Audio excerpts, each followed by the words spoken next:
receive these external finances, and I don't want to commit here with the resources that have not come. Because again, you are the same one who has asked me that why didn't I foresee, why didn't I plan with some of these failures? And therefore now I'm planning by saying that I don't want to commit with money that has not come. The moment I get that money, Honorable Wamboka, there is, through the Speaker, there is no reason why I cannot even do much more than you have not asked for. Secondly, I think now the other question is by Honorable Musa Sirman. I want to agree, Chairman, that bursary issue is of serious concern and that you probably need much more. In fact, we shared with you and you told me that at least we should make available 14 billion, at least, for you to be able, for members to be able, for CDF committees to be able to cater for bursary for our school-going children. Let me say this.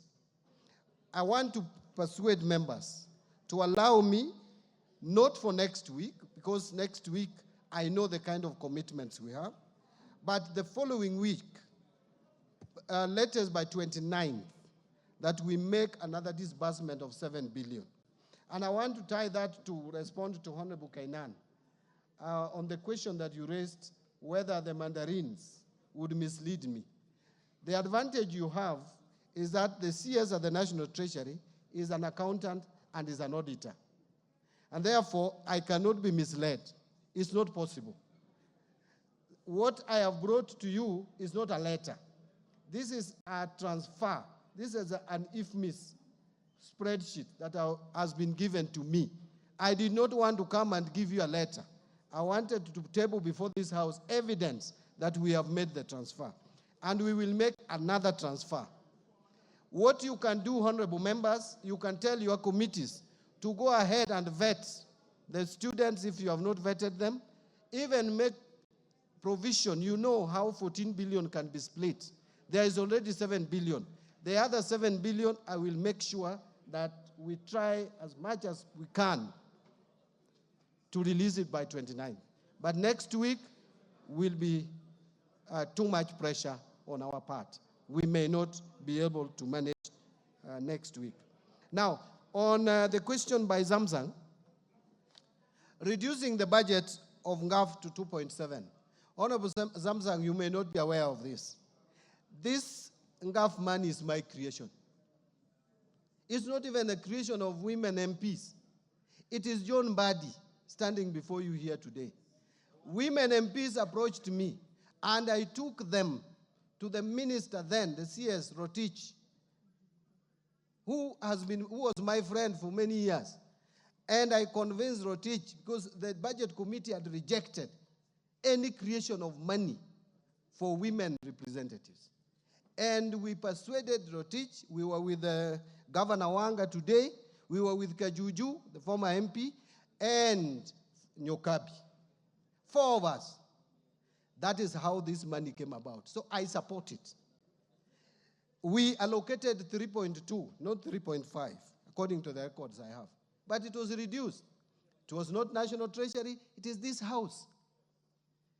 The moment this House reduces a budget, there is no power I have under the sun. In fact, the Constitution is very clear. No one, not even the President, has the power to appropriate money. Money is appropriated not even by any other house. It is the National Assembly of the Republic of Kenya. Kindly talk to your friends, beginning with those who sit in the Budget Committee, to protect any money that is allocated to NGAF, so that you don't have this. This money is very little. So if your colleagues here, through Honorable Atandi, who is now the new chair, can protect that money, I will disburse. Mine is to bring proposals, budget estimates, you approve. Once it is approved and appropriated, then the other job I have is to disburse. I think I have already addressed the question that Honorable Kangogo Bowen asked about releasing the money by next week. Honorable members, I want to beseech you not to make me commit to something that, again, I will appear before you here and you hold me to. kindly hold me to my commitment for the last week of April. Honorable Mwango, when will we put money to the account? I think I've again addressed that. Honorable Makelap, breakdown of the money, how it goes to 3 wards, up to 7 wards. That one, the formula is there. And actually, I think you can walk to the chairman of the CDF committee, Honorable Sirma, would be able to share with you. Why not pay all the NGCDF money by the first quarter? In fact, it is a very thought-provoking idea, which I've already thought about, because we have a very constrained period between January and May. That period is usually very bad in terms of exchequer releases. I am thinking of trying to do as much as we possibly can between July and October. And that we will do in the next financial year. How I wish the pressure that is being applied to me today was applied in the last financial year. Because the pressure was not applied, carryover of 13 billion came to me. Now, if you added that 13 to what I've disbursed, Mr. Speaker, of 21, we would be at 44 billion. We would be almost nearing 70% of the NGCDF.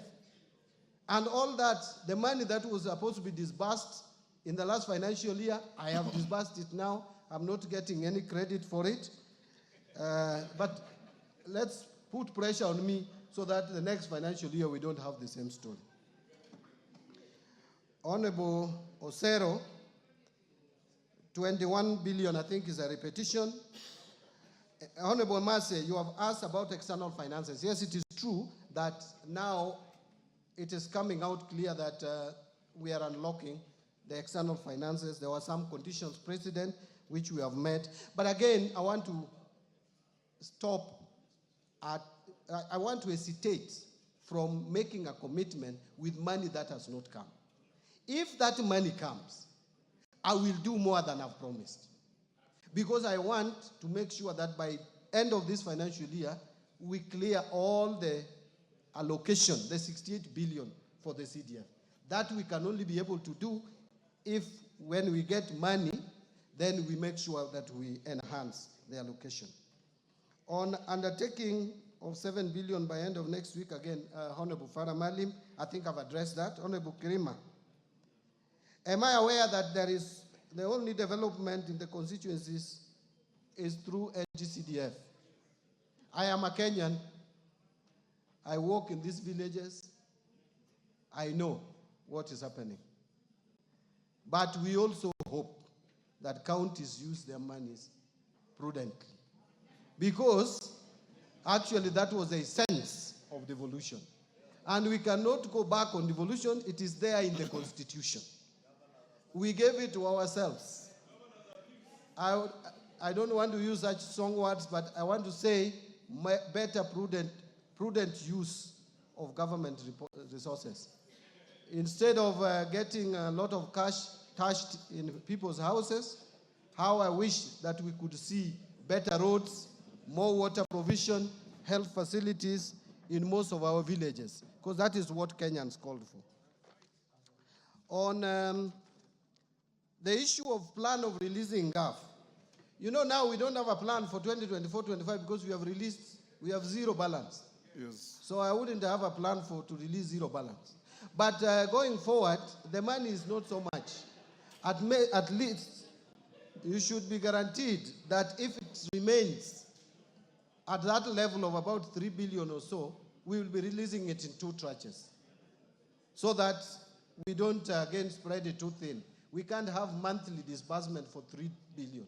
Honestly, it would not make sense. On the issue of sanitary pads, I think this is a policy decision that women representatives can discuss with the line ministry and come to some solution.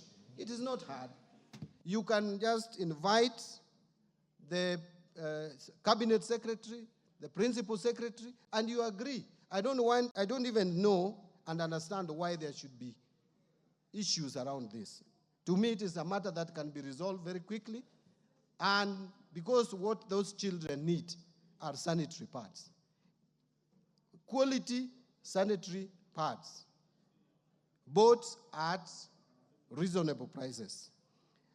Presidential directive of 1 billion, I want to say again, we will try our best, bring the estimates here. Parliament will appropriate. Whatever Parliament appropriates or National Assembly appropriates is what we will give. If they appropriate 1 shilling, I will give 1 shilling. I will disburse 1 shilling. If they appropriate 10 billion, that's what we will appropriate. Again, the MP for Laikipia, can women reps get through NGAF, really not women reps? Let me say, NGAF gets its money back. It is this House to decide. I may not decide this. But going forward, I think I want to beseech honorable members, let us try to protect whatever location we have given to this fund, because it is too little. On gender-based violence cash, the money is there. We removed it from the gender ministry. Now it is with the parliament, under the parliamentary vote. I think the regulations, there should be a way through which that will be disbursed. And I know parliament is very careful in this, but the money is under parliamentary vote. Again, there is a question on sanitary pads. I don't want to repeat that again. Finally, the Honorable Kainan asked about prioritization. Actually, Honorable Kainan, I think my strength is in cash flow management. And I try so hard and so much to balance. That is why even when you hear you will not hear that we cannot pay salaries. You will not hear that we have not released capitation. People will just complain, but before the term ends, we have released every money because there is a program. CDF, I guarantee you, there is a program. We will make sure that the entire amount is disbursed. Challenges notwithstanding. The same with county government funds. Development budgets, the exchequer request for development funds, the only outstanding exchequer request is 57 billion, and 54.3 billion. And we have a plan on how to release that money. So in terms of prioritization, we are up to it, we are working on it, and we'll make sure that we implement the budget as you appropriated it. Thank you very much, Mr. Speaker. Honorable members, I had given 30 minutes to this. We have done 1 hour. We have Minister Duale of Health waiting behind here to deal with issues and challenges of SHA. And we have many questions lined up. I want to encourage you, as honorable members, that the minister has responded to our call. He has spoken to us candidly. And remember, as we push, the others pushing. As your speaker, I'll ensure that through our administration in Parliament, Minister, every single word you have said to the House will be fulfilled. And I want to encourage you also, as you have said, that you'll send 7 billion on or before 29th, but if it's earlier, the better, if things work well. For affirmative action funds for our lady women, MPs, it is this House that reduced your money. And in the Committee of Budget, there are women. Why they didn't resist or call for help is a story for another day.